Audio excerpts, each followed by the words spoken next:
Okay, here's my personal nightmare. Russia is not just the world's largest exporter of wheat. Russia is not just deliberately destroying the physical agricultural infrastructure of the world's fifth largest exporter.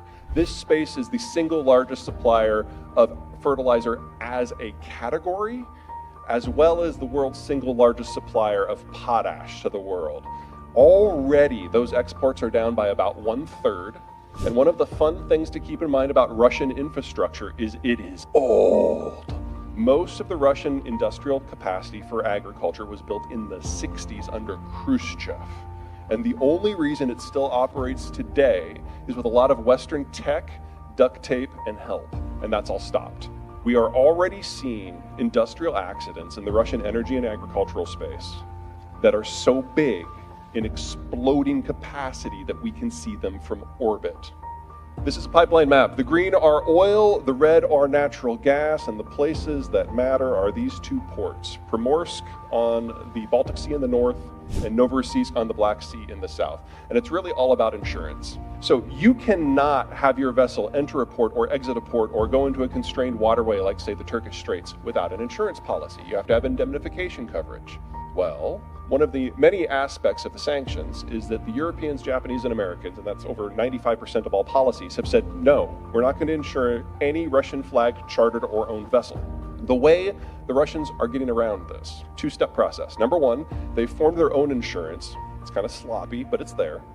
And they're covering ships, shuttle ships, because you can't get a super tanker into these ports, they're too shallow, to run cargo from these ports around Europe to off the coast of Portugal, where step two, the Chinese have rented a half a dozen super tankers, lashed them together into a super raft. And they're doing sea-to-sea transfers from the shuttle tanker to the raft to additional super tankers who will then do the long circumcontinental trip to the East Asian coast. Now, there are so many ways this can go horribly wrong. Sea-to-sea transfers are dangerous in port, in calm, protected waters, much less on the high seas. So the environmental risk here is not minor. And in addition, you'll notice that the routes out of these places go by a lot of countries that really don't think very highly of the Russians right now. And since the Russians are the ones doing the insuring, and there's a sanctions regime in place, if you're like, say, Lithuania, and you just wake up and go, you know what, I'm gonna fuck with the Russians today. And they just go and they grab a ship, that's a $500 million to $1 billion payout. And at that point, no one else is gonna wanna run the route. So not only can you bankrupt the Kremlin, you can wreck their export route all at once. That does a lot more than it sounds like, because these ports don't have storage capacity, very little. And so if ships stop taking crude away, pressure builds up in the pipes all the way back to the wellhead. And this isn't North Dakota. This is a place that's actually cold. It's permafrost. You guys are all Iowans, you get it. In the winter, as long as you're moving, you're fine. It's when you stop that you die. Same with crude. As it's flowing through that subsurface frozen layer, as long as it's moving, it's liquid. But if it stops moving for any reason, it consolidates into a gel plug, and the water that comes up as a byproduct of all oil production freezes into ice. And when water freezes, it expands, and it pops the pipe from the inside. Now, the last time this happened at scale, it was 1992. The damage was so horrific, it took the Russians 30 years to repair it. And it wasn't the Russians who did the repairs. It was the Western oil firms who are no longer there. We're looking at 4 million barrels per day of Siberian production, Western Siberian production, that is in some degree of danger.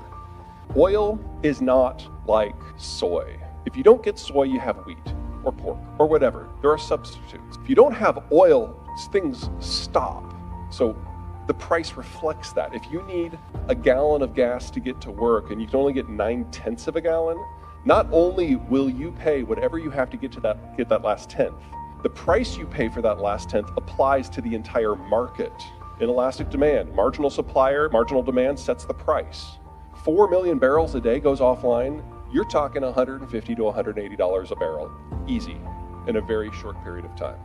Now, that's all else being equal, and the first law of economics is all else is never equal. But that's the scale of what we're looking at here. I can even give you a time when we should look at this very seriously, and that's January 1. Because that's when the sanctions expand from all Russian vessels to any vessel carrying any Russian cargo. Next year is going to be really interesting in many, many, many ways. All right, same map. We're going to look at natural gas now. These are the red lines. This is the one that matters. This is Nord Stream.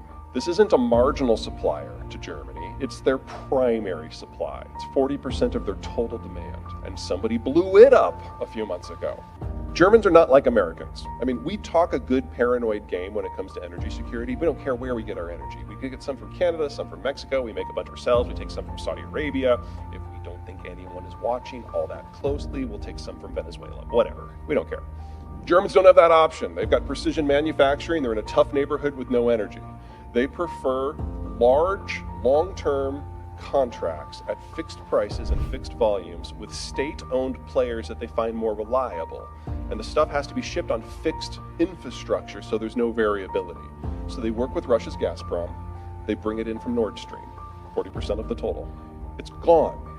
Now they have replaced the volumes with 7 different marginal suppliers. We're now in an environment where the Germans are having a very mild winter. Their reserves are completely full. They've already lined up replacements, but because they're all marginal, prices in Germany are now 6 times what they were the day the war started. They're not going down until they get a new mainline supplier, and the nearest non-Russian one is Nigeria. So, what does that mean? Well, it means that we have to think about German manufacturing a lot differently, because they do. We're also not very interested as to where we get all of our parts. Some from Texas, some from Korea, some from Mexico, whatever. Germans can't function that way. So they use the natural gas that they bring in from the Russians. They use it to power their electricity system, and it's the feedstock for their petrochemical system. And those petrochemicals are not exported. They then feed in to support the entirety of the German manufacturing sector. That first step is broken, so the rest of it is breaking. The Germans have already stopped all industrial processing of natural gas. They're no longer making fertilizer. They're no longer smelting aluminum. They're no longer forging steel. They had already cut their automotive sector by over 1/3 before we had hiccups with demand about a month ago. The whole thing is shutting down because the base thing that it's built on is gone and is not coming back. We have, at most, 24 months before the German industrial model collapses. BASF, their largest chemical concern, is in the process of physically dismantling all of their industrial plant in Germany and shipping it to Louisiana in the hope that they can build enough petrochemical capacity here and ship the product back to Germany to save their country in less than 2 years. But that would require a build-out in Louisiana that is faster than what the Germans did during World War II. That's not going to happen. If you want a Beamer, buy it now. This is the last model. Be sure to get 10 years of parts too. Oh, and it's going to get so much worse because this is the backup plan.